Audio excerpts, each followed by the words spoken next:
that drive between San Angelo and Lubbock was absolutely beautiful, and I enjoyed it. We also had great crowds in San Angelo and in Lubbock for the Life, Liberty, and Property Tour. We have about 65 requests for tour stops. Next week I'm going to be in Austin working on the Conservative Budget Coalition plan for our next session. And then the following week we're going to be in the Conroe, Woodlands, Beaumont area with the Life, Liberty, and Property Tour. And so we're just simply going across the state with the conservative message of limited government and the rule of law. So let me talk just a minute to segue into Sheriff Smith about how important the rule of law is. I can tell you that whatever you have seen on the news about the border situation pales in comparison to what is actually going on. We have a lot of friends in law enforcement that we talk to on a regular basis. Our friend Brandon Darby, who is the managing editor of Breitbart, Texas. If you are not going every day to Breitbart.com, and at the top you click on Breitbart, Texas, that is where you go to get the information that's coming in from the Texas Border Volunteers, coming in from the from the Border Patrol, from DPS, and that's where you get the information about what's really going on. Now, I'm going to say this. There's a lot going on that we're not being told. I will tell you that the de facto commandeering of state and local assets by the federal government is going on right now. And it has the face of children on it. There's a reason that the face of children is on this. Yes, there's a humanitarian issue here with the children. It absolutely is. And for the ministries and the people that are dealing with helping out those children, God bless them. Grassroots America is involved in saving Texas and the sovereignty of Texas. I will tell you that of the 300,000 illegals who have entered Texas since April, come across the southern border of the border states since April, about 55,000 of those are children. There are very dangerous people coming over that border. Now, who says that? Is JoAnn Fleming just having a bad moment? No. The Southern Commander of the United States Marines issued a public statement back in February saying that the intelligence they had of the dangerous people coming in over the border put Americans at great risk. That was back in February. He's restating that now. And I can tell you there's a lot of work going on behind the scenes. There are state representatives, Senator Patrick, the Republican nominee for Lieutenant Governor, Dan Patrick, Attorney General, Republican nominee Kim Paxton, and others are working behind the scenes to try to find a solution. Now, this afternoon, we're having a conference call with a veteran and a constitutional scholar who believes that we have, under Article 1, Section 10(3) of the United States Constitution, the ability to turn back, to say, don't enter anymore. So for those of you who believe that that is what DPS is doing, is turning people back, we're not turning anybody back. DPS is doing the best they can do on the border. But DPS, like Border Control, Border Patrol is restricted by upper management. That's the nicest way I can say it. They are dispirited. I can tell you that Border Patrol, many of them want to just lay it down and walk away. I would ask you today that as you pray for the work that Pastor Cummins, Dan Cummins, and JoAnn Cummins are doing in Washington, that you would pray for law enforcement, for those who are laboring on the border. Their lives are in jeopardy. They are.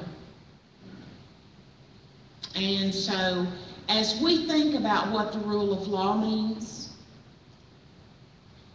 we have an element of lawlessness in our country today that emanates from the White House.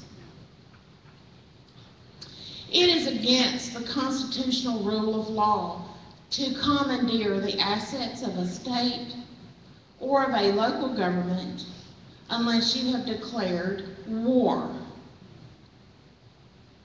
So instead of doing that, there's just this steady wave after wave after wave. And communities are being asked, just go ahead and take it. Just go ahead and take all this in. Meanwhile, there are 2 reports that I keep talking about everywhere I go. These reports are linked in some of my opinion pieces in Breitbart, Texas. I believe they're also linked on our website.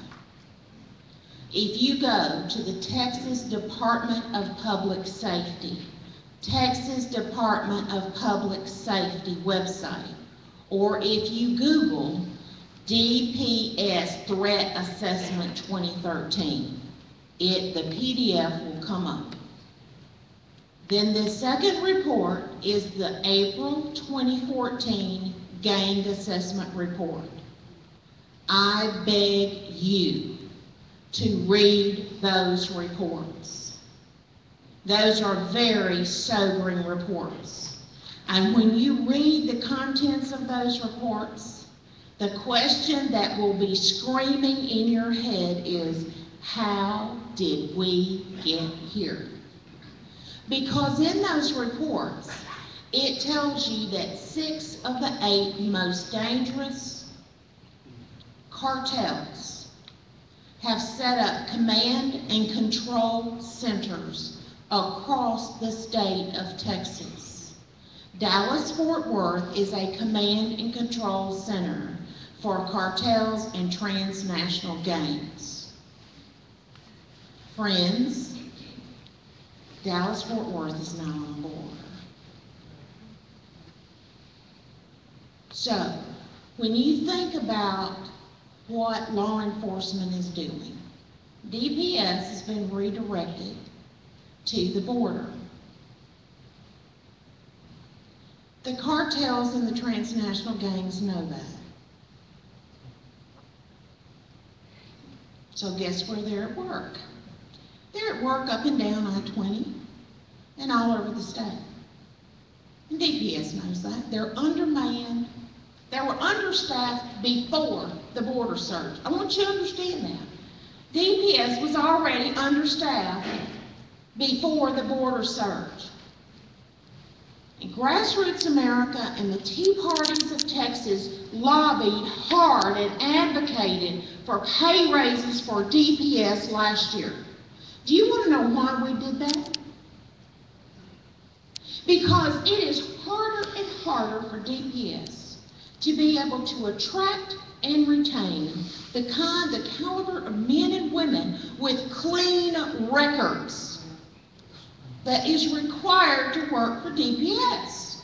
You can't be somebody that just, partied down and, smoked weed, did everything you wanted to do in your young, stupid years, and then show up for DPS with a record and think you're going to work for DPS. That's not the way it works. These are men and women that put their lives on the line every day. And what was happening is that they were losing people to metro police departments because they paid so much more. I'm going to tell you, if there's ever a couple of things that government should fund, out of all the foolishness they fund, it should be to provide for our veterans,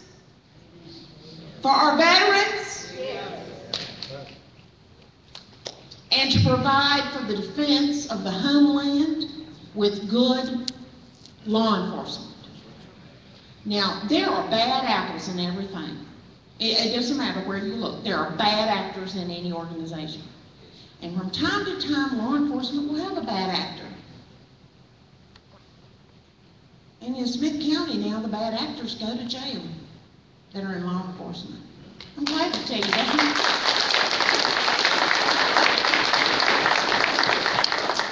But for heaven's sakes, resist the temptation that I see all over the internet, people that have this rebellious spirit toward law enforcement. If you've never lost a family member to violent crime, I don't think that you can fully appreciate what law enforcement does.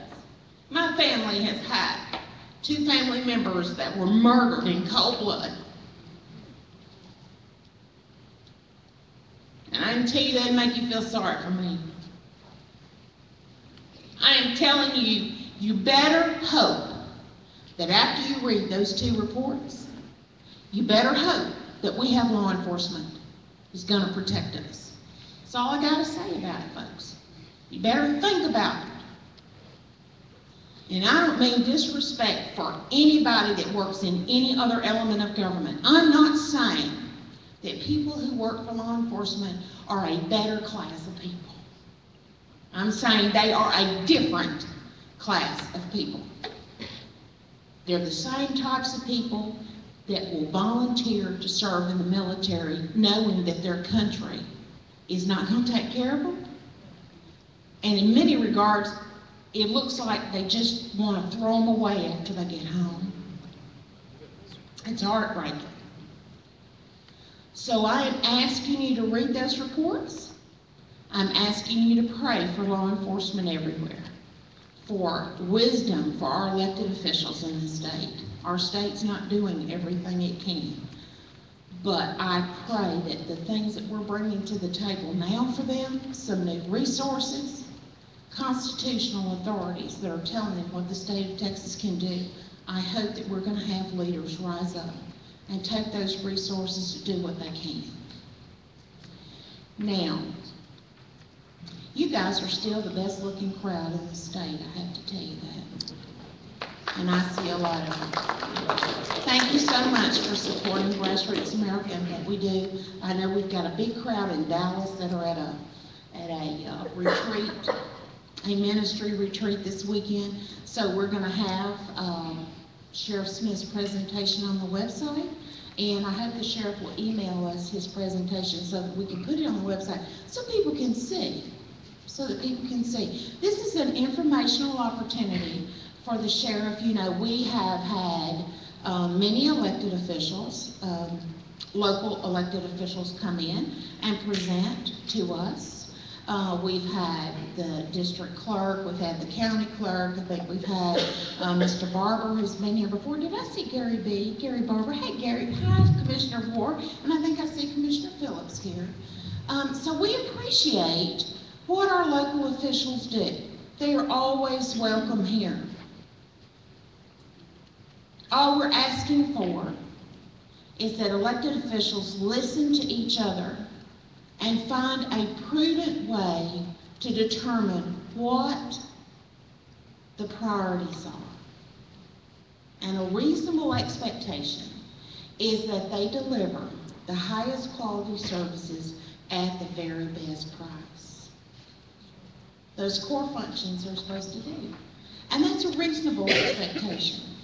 So, thank you all for being here. I'm going to have to leave as close to about 20 till 2. I have to be out of here for that conference call. But thank you for being here. And Sheriff Smith, thank you for being here. And it's your show now.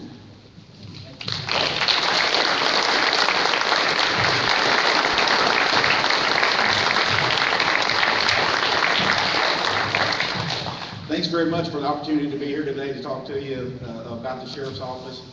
What this allows, I want this to be informative for you. What this allows me to do is to continue what my pledge was to you